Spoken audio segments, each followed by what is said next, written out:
This video is about the coldest it can get in New York City.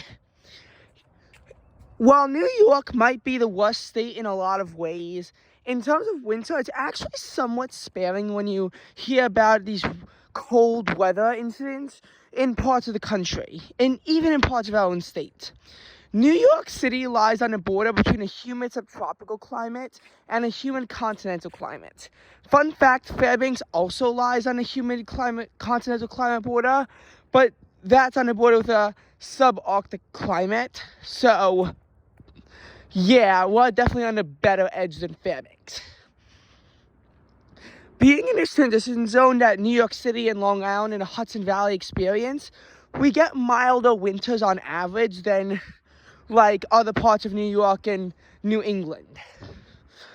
That doesn't mean that winter doesn't pose its challenges here, because of course winter poses a big challenge to New York every single winter.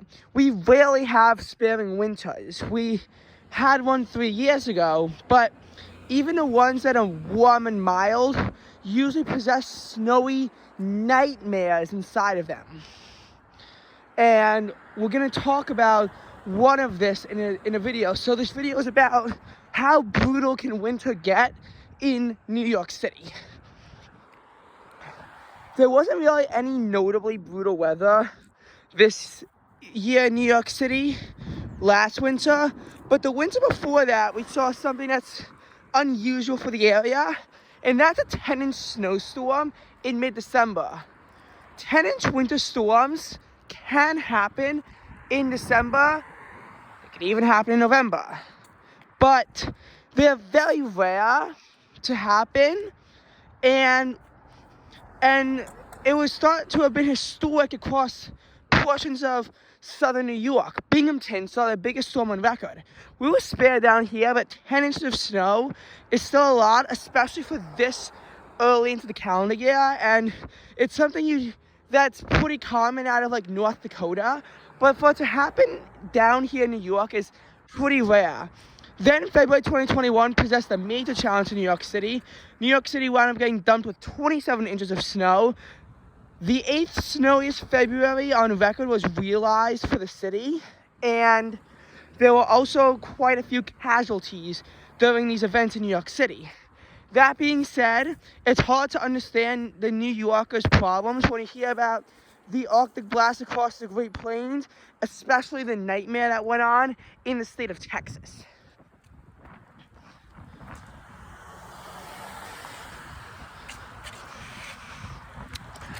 (2019-2020) was quite a sparing winter for the city all in all, but 2018-2019 possessed major challenges to the city, including New York City's coldest high temperature on January 31st being tied on, January 31st, and more importantly was our unseasonable storms. 4 storms combined dumped over 10 inches of snow in the first days of March of 2019, and November 2018, on the 15th, New York City got the earliest 6-inch winter storm on record.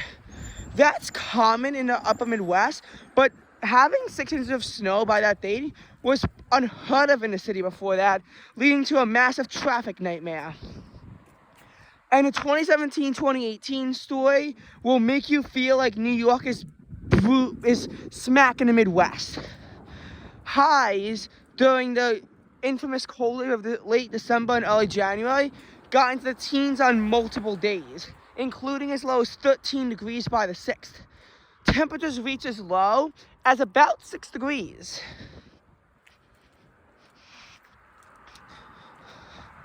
And keep in mind, there was also a heavy winter storm dumping a ton of snow while all this was going on. Winter then got milder, and I think it got a little bit too mild when all of a sudden New York City hit 78 degrees on February 21st. Parts of the metro area actually hit 80 degrees.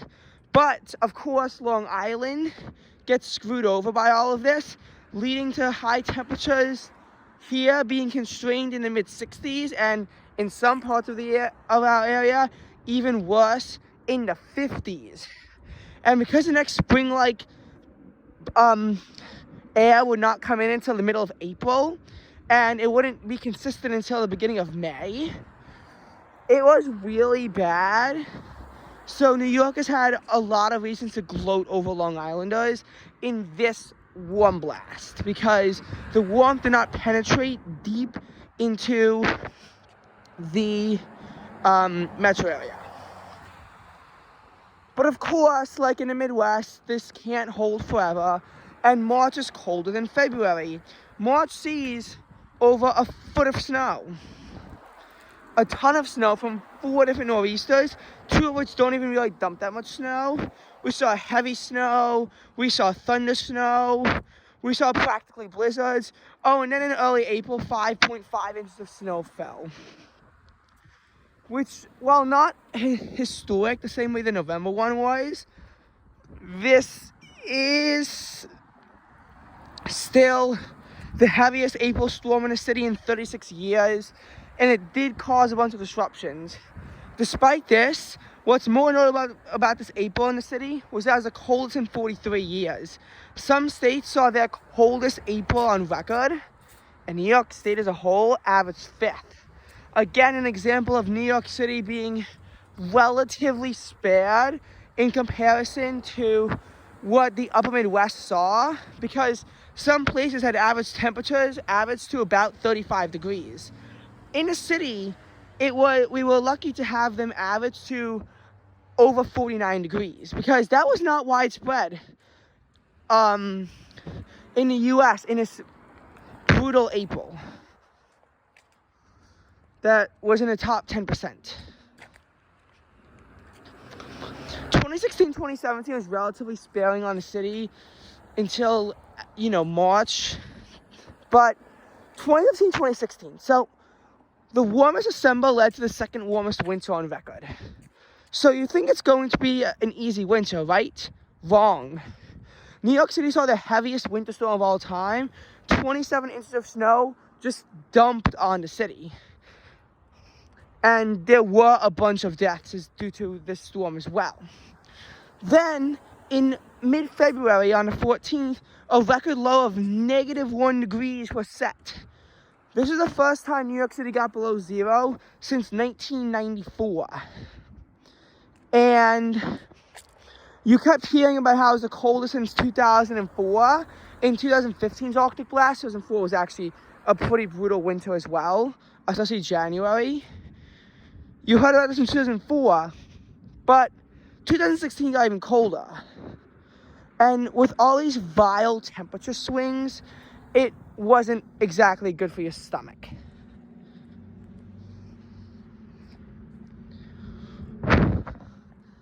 However, an example of New York City being spared came in April, because in April, Ithaca wound up paying the negatives, and so did parts of northern Maine. And down here in New York, we even set a record, and the chilliest we managed to get was only 26 degrees. 26 degrees might be cold, especially for April, and colder than April 2018 could ever get. And April 2016 was above average at the time, but using our modern data, it would show up as below average. Just thought you should be aware of that. 2014, 2015, especially February, was brutal. You heard about how it was the second coldest since 1895 across the state. And yes, New York City did see its second coldest February since 1895. Third coldest in all, because 1885's February did manage to realize a colder temperature. But still, it was a bad winter. You might have heard about how bad it was upstate when average temperatures realized to about 10 degrees. Parts of Canada realized average temperatures as low as 2 degrees. While not in a Wikipedia article, it was exactly a 0.0 degree Fahrenheit average in Quebec City. In case you're wondering why it's not added, it wasn't a record temperature, and we don't have a ranking for it. In New York City, we wound up seeing temperatures in the metro area average about the low 20s. The city was 24 as far as February goes. 24 is really cold for New York City. And while you might have heard about some parts of upstate failing to get above freezing, failing to get above freezing in upstate is about as bad as failing to get above 43 in the city. Yes, 43 was the highest temperature it got in the city, which was one of the coldest, highest temperatures of any month on record. The lowest temperature of 2 degrees also made it cold since 2004, when January saw 2 days of 1 degree temperatures. Ultimately, that January 2004 wound up averaging 1 degree warmer than February 2015, but still did rank in the top 10 of coldest Januaries. However, it was in place 8, 9, and 10, and I think it was 10th in all, maybe it was 9th, I don't know, or maybe it was more like 11th coldest January. And when you think of New York City's really unseasonably cold months, you have 2 of them in the winter. Obviously, you have something like June and July 2009, where June 2009 averaged the 9th coldest June, and July 2009 the 5th coldest July. But hey, having a June average 69 degrees and having a July average 72, not the worst thing that could happen in the world.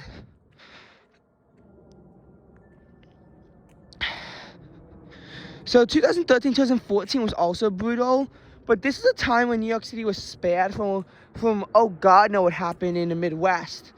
I mean, temperatures did still only get down to 4 degrees in the city, and we did see several 50-degree temperatures, whereas in 2015, it wouldn't get above 45 from January 6th to March 6th.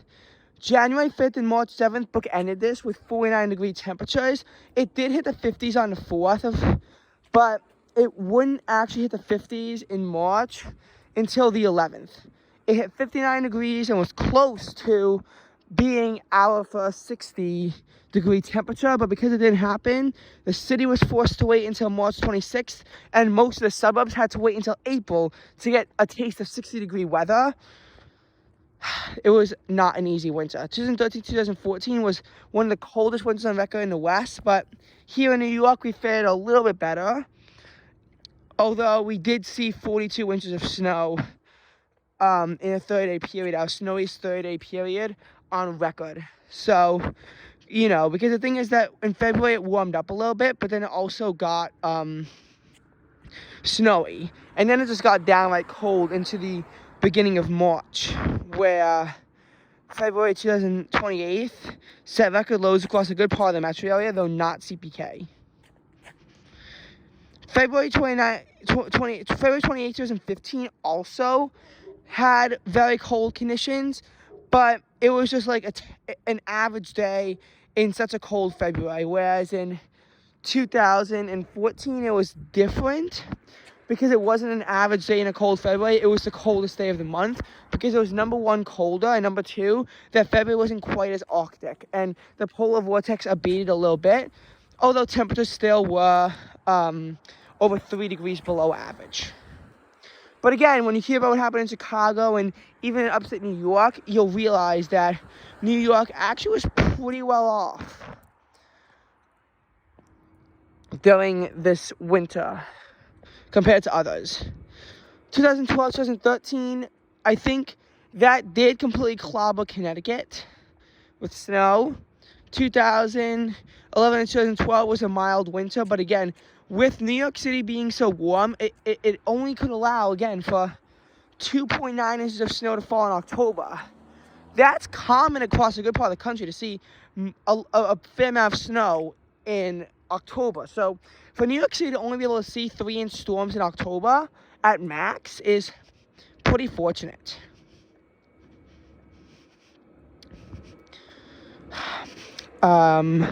I think I'm starting to run out of winters to talk about. So again, these are examples of bad winters in the city, but again, this is to make you notice how it might be bad here, but like some of these things are like average days in the life in parts of the Midwest. The last time we had a high stuck below 10 degrees was in 1985 when the high was 9. And the last time that we had a temperature below -2, because it has hit -2 in 94 and 85, But before that, the last time we got below -2 was when we hit -8 on February 8th, February 15th, 1943, which was in fact the third coldest temp in the city. Only December 13th, 1917 with a low of -13, and February 9th, 1934 with a low of -15 were worse. New York City has never seen, since 1869, when official records began, New York City has never seen a high temperature below 0, which can happen in a good part of the country. Our coldest high was on December 30th, 1917, when the high was 2 degrees. That December was pretty bad, you must be thinking.